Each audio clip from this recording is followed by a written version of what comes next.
Hello everyone, భూగోళ శాస్త్రంలో ఉండే ఫస్ట్ టాపిక్ భారతదేశం ఉనికి మరియు క్షేత్రీయ అమరికల గురించి తెలుసుకుందాం. అందులో సబ్ టాపిక్ భారతదేశ తీరరేఖ పొడవు గురించి వీడియోలో తెలుసుకుందాం. ఓకేనా? భారతదేశ తీరరేఖ పొడవు గురించి. అలాగే ఫస్ట్ తీరరేఖ అంటే ఏంటి? ఒక ప్రాంతం కానీ ఒక భూభాగం కానీ సముద్రంతో సరిహద్దు కలిగి ఉంటుందో ఆ ప్రాంతాన్ని ఆ భూభాగాన్ని తీరరేఖ అని అంటాం. అలాగే మన భారతదేశం 9 రాష్ట్రాలు 4 కేంద్రపాలిత ప్రాంతాలతో తీరరేఖను కలిగి ఉందన్నమాట. 9 రాష్ట్రాలు 4 కేంద్రపాలిత ప్రాంతాలు. అలాగే చూస్తుంటే ప్రపంచంలో అతి పొడవైన తీరరేఖ కలిగిన దేశం కెనడా. ప్రపంచంలో కెనడా ఎంతంటే 2,02,080 కిలోమీటర్లు. 2,02,080 కిలోమీటర్లు. అలాగే చూస్తుంటే ప్రపంచంలో తీరరేఖ పరంగా తక్కువగా కలిగిన దేశం మొనాకో. ఎంతంటే 4.1 km. ఎంత? 4.1 km. అలా చూసిన మన భారతదేశం ఎన్నో స్థానంలో ఉందంటే తీరరేఖ పరంగా 18వ స్థానంలో ఉంది భారతదేశం. 18వ స్థానం ఇండియా. ఓకేనా? అలాగే మన భారతదేశం 9 రాష్ట్రాలు 4 కేంద్రపాలిత ప్రాంతాలతో ఎంత సరిహద్దులు కలిగి ఉందంటే తీరరేఖతో 7,516.6 కిలోమీటర్లు. 7,516.6 కిలోమీటర్లు. దీవుని వదిలిస్తే 5,422.6 కిలోమీటర్లు. 5,422.6 కిలోమీటర్లు. ఓకేనా?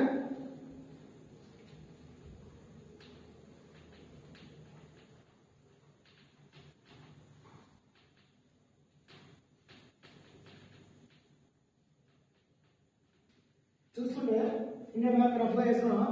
గుజరాత్ తీరాన్ని కాండ్లా తీరం అంటారు. ఏంటి? గుజరాత్ తీరాన్ని కాండ్లా తీరం. అలాగే గుజరాత్ తీరరేఖ పొడవు 1,214.7 కిలోమీటర్లు. అలాగే మహారాష్ట్ర తీరాన్ని కొంకణ్ తీరం అంటారు. ఏంటి? కొంకణ్ తీరం. ఈ తీరరేఖ పొడవు ఏంటంటే 652.6 కిలోమీటర్లు. 652.6 కిలోమీటర్లు. చూసుకుంటే మహారాష్ట్ర కింద గోవా చిన్న రాష్ట్రం. గోవా తీరాన్ని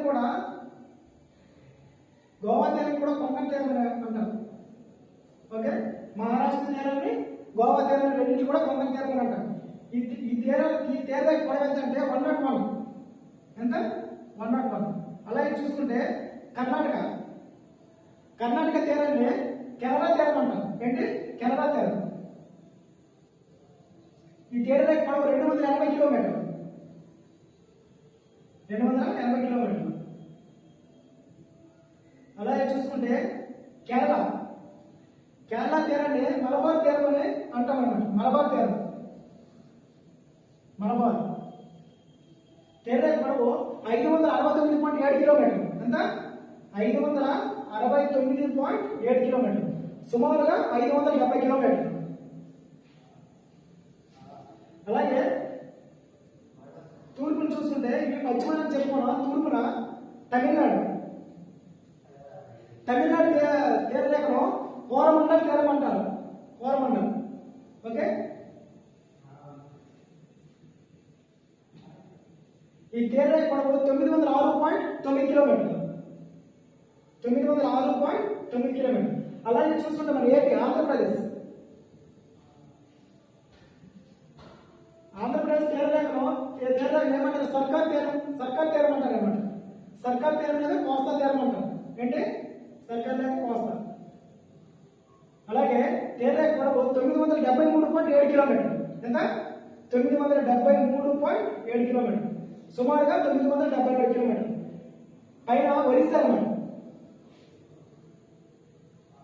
ఒరిస్సా తీరంలో ఉత్కల్ తీరం అని అంటారు. ఉత్కల్ తీరం. ఈ తీరరేఖ పొడవు ఎంతంటే 476.4 కిలోమీటర్లు. 476.4 కిలోమీటర్లు. ఓకే? అలాగే పైన పశ్చిమ బెంగాల్ తీరంలో వంగా తీరం అంటామన్నమాట. వంగా తీరం. ఈ తీరరేఖ పొడవు ఎంతంటే 157.5 కిలోమీటర్లు. ఓకే? ఇవన్నమాట. చూసుకుంటే భారతదేశంలో కేవలం 9 రాష్ట్రాల గురించి తెలుసుకున్నాం. అలాగే భారతదేశం ఓవరాల్ గా చూసుకుంటే ఎక్కువ తీరరేఖ కలిగి ఉన్న రాష్ట్రం గుజరాత్ అన్నారు. ఎంత? గుజరాత్. ఇది పశ్చిమాన ఉంది. సెకండ్ ఆంధ్రప్రదేశ్. ఎంత? తీరరేఖ పరంగా సెకండ్ స్థానంలో ఉండేది 973.7 కిలోమీటర్లు ఏపీ. ఓకే, తక్కువ గోవా అనమాట 101 కిలోమీటర్. అలాగే చూసుకుంటే ఇందులో కొంచెం ఉంది 3 సముద్రాల కలయిక వలన ఏర్పడిన తీరరేఖ రాష్ట్రం ఏదంటే తమిళనాడు. తమిళనాడు తూర్పున బంగాళాఖాతం, పశ్చిమ అరేబియా సముద్రం, దక్షిణ హిందూ మహాసముద్రం అండి. 3 సముద్రాల కలయిక వలన ఏర్పడిన తీరరేఖ రాష్ట్రం తమిళనాడు. ఎంత? 906.9 కిలోమీటర్లు. ఓకేనా? ఓకే,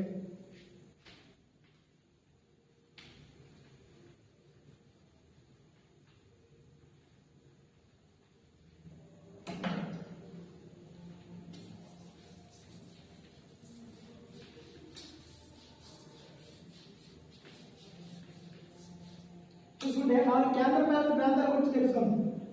అంటే 4 కేంద్రపాలిత ప్రాంతాలు. ఓకే, తీరరేఖ పరంగా ఫస్ట్ అండమాన్ నికోబార్ దీవులు. అండమాన్ నికోబార్ దీవులో ఎంత తీరరేఖ కలిగి ఉందంటే 1962 కిలోమీటర్లు ఇక్కడ ఉంటాయి అన్నమాట. 1962 కిలోమీటర్లు. అలాగే చూసుకుంటే లక్షద్వీప్ ఎంతంటే లక్షద్వీప్లో 132 కిలోమీటర్లు తీరరేఖ కలిగి ఉంది. ఓకే, అలాగే చూసుకుంటే పాండిచ్చేరి ఎంతంటే 46.7 కిలోమీటర్లు తీరరేఖ కలిగి ఉన్నాయి. 46.7 కిలోమీటర్లు. అలాగే చూసుకుంటే డామన్ డయ్యో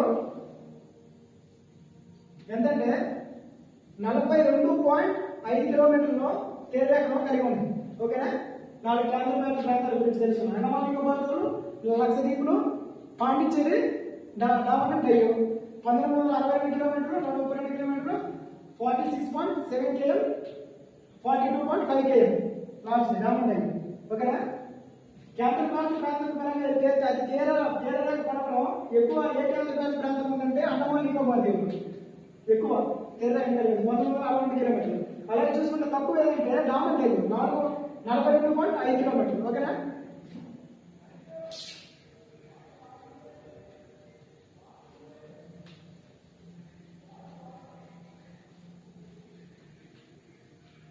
రాజకీయ విభాగం అంటే ఏంటంటే నెక్స్ట్ రాజకీయ విభాగం. ఓకే, రాష్ట్రాలు కేంద్రపాలిత ప్రాంతాలు కలిపి రాజకీయ విభాగం అంటాం. అంటే రాష్ట్రాలు కేంద్రపాలిత ప్రాంతాలు కలిపి రాజకీయ విభాగంగా పరిగణిస్తారు. అలాగే చూసుకుంటే రాజకీయ విభాగంగా చూసుకుంటే అండమాన్ నికోబార్ దీవుల్లో ఎక్కువ తీరరేఖ కలిగి ఉంటుంది. ఓకే, 1962 కిలోమీటర్లు. ఓకే, తక్కువ డామన్ డయ్యో. ఓకే, డామన్ డయ్యో ఎంత? 42.5 కిలోమీటర్లు.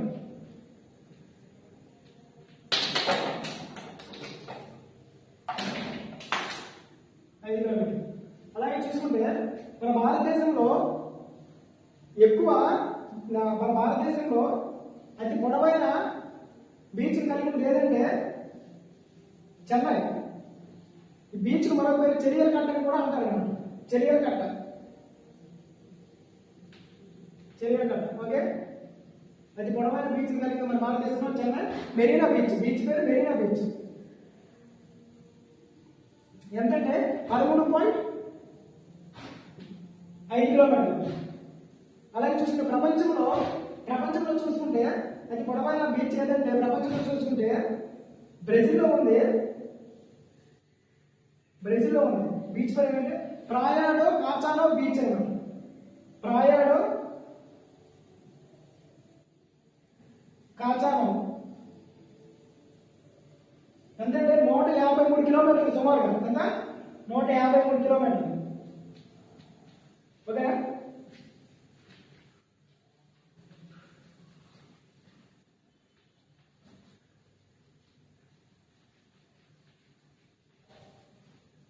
అలాగే నెక్స్ట్ ప్రాదేశిక జలాలు. ఏంటి ప్రాదేశిక జలాలు? Territorial waters. ప్రాదేశిక జలాలు. టెరిటోరియల్ ఇంగ్లీష్ లో టెరిటోరియల్ వాటర్స్ అంటారు అన్నమాట. Territorial waters. ఓకే, ఈ ప్రాదేశిక జలాలు అంటే ఏంటంటే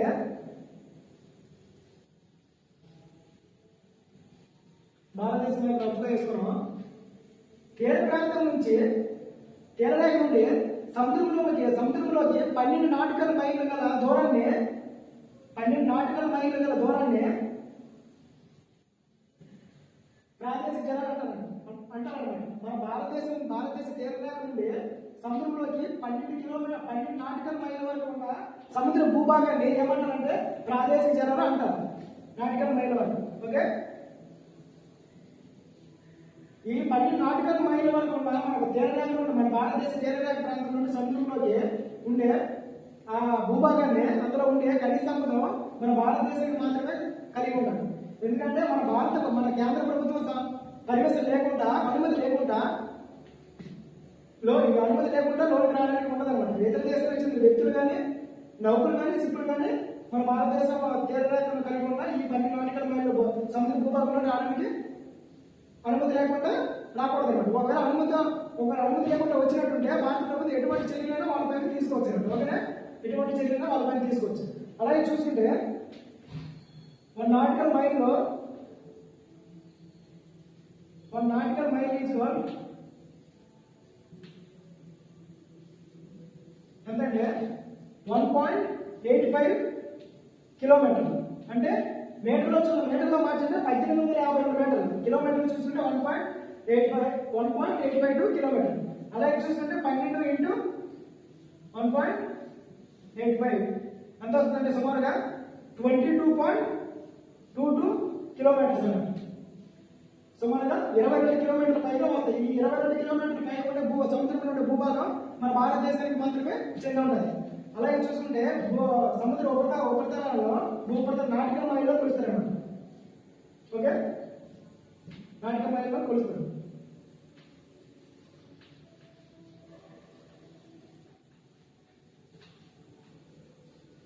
నెక్స్ట్ ఆర్థిక జలపరిధి.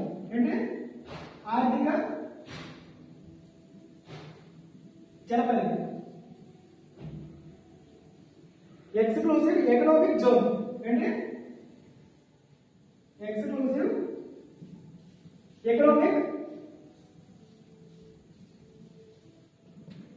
Economic zone. అంటే ఆర్థిక జలపరిధి అంటే ఇంగ్లీష్ లో ఎక్స్క్లూసివ్ ఎకనామిక్ జోన్ అంటారు. అలాగే చూసుకుంటే ఇది కూడా మన భారతదేశ తీరరేఖ నుండి సముద్రంలోకి 200 నాటికల్ మైళ్ళ వరకు ఉన్న 200 నాటికల్ మైళ్ళ వరకు ఉన్న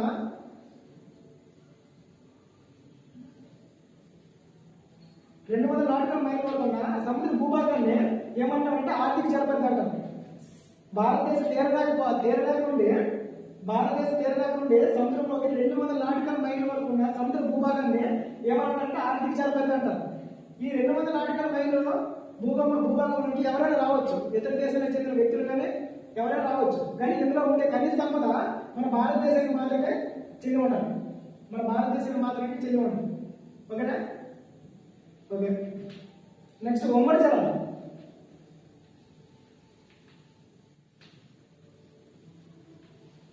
చెప్పాను కదా 200 nautical mile into 1.1 nautical mile ఇచ్చుకొని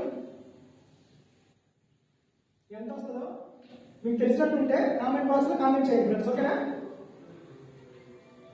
మొత్తం ఎన్ని కిలోమీటర్లు వస్తుంది? 200 nautical mile into 1 nautical mile ఎంత? 1.85 కదా. మల్టిప్లై చేస్తే ఎంత వస్తుందో కామెంట్ బాక్స్ లో తెలిసినట్టు కామెంట్ బాక్స్ లో కామెంట్ చేయండి. అలాగే ఉమ్మడి జలాలు అన్నమాట. ఉమ్మడి జలాలు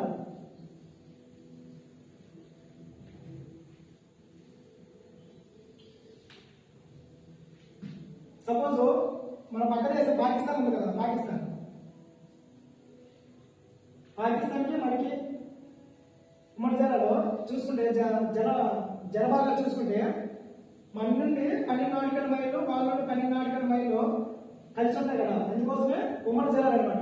మన మన ప్రాదేశిక జలాలు, మన ఆర్థిక జలాలు, అలాగే పాకిస్తాన్ ఆర్థిక జలాలు, ప్రాదేశిక జలాలు కలిసి ఉంటాయి కదా, కలుస్తాయి కదా. అందుకోసమే ఈ మధ్యలో ఈ 12 నాటికల్ మైళ్ళ మధ్య ఉండే ఖనిజ సంపద రెండు దేశాలు కూడా ఉంటాయి అనమాట. రెండు దేశాలు కూడా హక్కు ఉంటుంది అనమాట. ఓకేనా.